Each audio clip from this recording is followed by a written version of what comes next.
আসসালামু আলাইকুম। যারা কষের চা খুঁজতেছেন, অনেকেই জানেন না যে কোন বাগানের চাতে বেশি কষ থাকে। আবার অনেক সময় বাগানের নাম শুনে অনেকেই পাগল হয়ে যান যে অমুক বাগানের চাই সবচেয়ে বেশ কষ থাকে। আসলে ব্যাপারটা ভুল।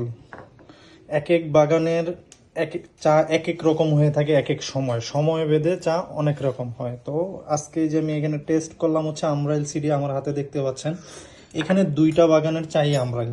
তবে বেস্ট এই যেটা আপনার বক্স নাম্বার 611, এটাই সবচেয়ে বেস্ট।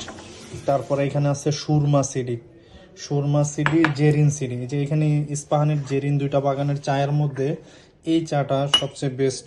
653 নম্বর বক্স, এই চাটা বেস্ট, ভালো ফ্লেভার এবং লিকার কোষ ভালো। তো এইখানে আছে সুরমা সিডিটাও আবার যা মিডল রেঞ্জের মধ্যে, 3-এর নিচে, খুব ভালো একটা চা।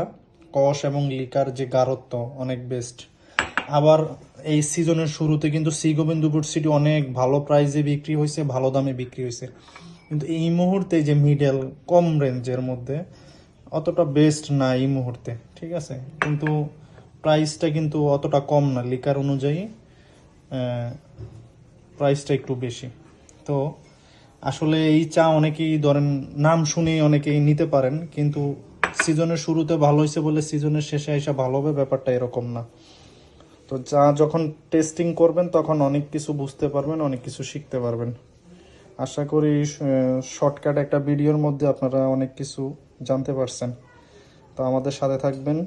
আসসালামু আলাইকুম।